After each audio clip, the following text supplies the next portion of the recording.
In today's Warcrow topic, we are going to be talking about Hrodreiks, 13th Executor of the Master Plan, who is a named character that is part of the Mount Haven faction in Warcrow. So, have you ever been at a job that you don't really care for, but you've been so good at it that you keep kind of getting promoted and accolades for it? That's Hrodreiks. So Hrodreiks is a War Augur, which we discussed in the last video, all about the War Augurs and kind of what their role is in Mount Haven society. But for Hrodreiks, he never wanted to really be a War Augur. He just is one. He's from a minor noble lineage, and like any of the other dwarven kind of roles, a lot of dwarven society is kind of built within their caste system, so Hrodreiks kind of has to kind of follow the grain there. And so as he served, or when he served as a War Augur, he had a minor military career supervising the militia of Mount Haven in kind of their northern regions. Everybody was surprised that he was very, very good at his job, including himself. And this is because rarely did Hrodreiks' soldiers, his forces, ever really have any casualties, even when they were ambushed or in really dangerous situations or facing, strange challenges or sticky situations. So the reason, if you remember, War Augurs are kind of really good at battle plans, but only up until the battle begins. They're all about studying for the battle, but not actually, changing their plans and when the battle is actually happening. Hrodreiks follows a different philosophical mindset than the other Mount Haven military. He leaves room for error, which was kind of one of the things I mentioned could be problematic for all the other War Augurs, because they don't leave room for error. They assume that everything they do is right and correct, and that if they just follow the steps, if the soldiers just follow the steps the War Augurs leave out, they will be successful. And then I was like, well, what happens if something goes wrong? Hrodreiks has planned for this. He assumes that things can and will go wrong.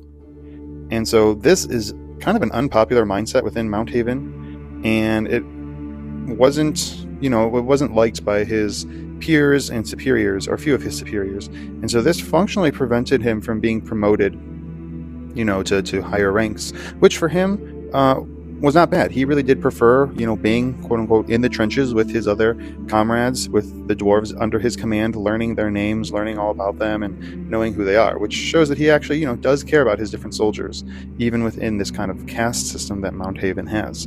However, those mysterious, conniving little forecasters that we talked about in the War Augur video, who kind of have way more control than it seems on paper, of this community of the Mount Haven faction, these little forecasters saw his success and they made him an offer. And even though he really liked his position as is, working with his little bands of soldiers, or his band of forces, he literally couldn't refuse their offer due to the Mount Haven customs, and I'm assuming the caste system and yada yada yada, customs, culture, all that stuff. And so what did they ask him? The forecasters offered him a position to become the 13th Executor of the Master Plan, which really all I can tell is just an important War Augur position. And so it doesn't really have any other thing. It's just a really, really important War Augur. Maybe we can think of it as like the boss of the War Augurs. So some call Hrodreiks the Jinx, but he doesn't really care, because in his opinion, his thoughts, his opinions get to be heard. People hear his mindset. And, to be honest, he didn't really want this job in the first place.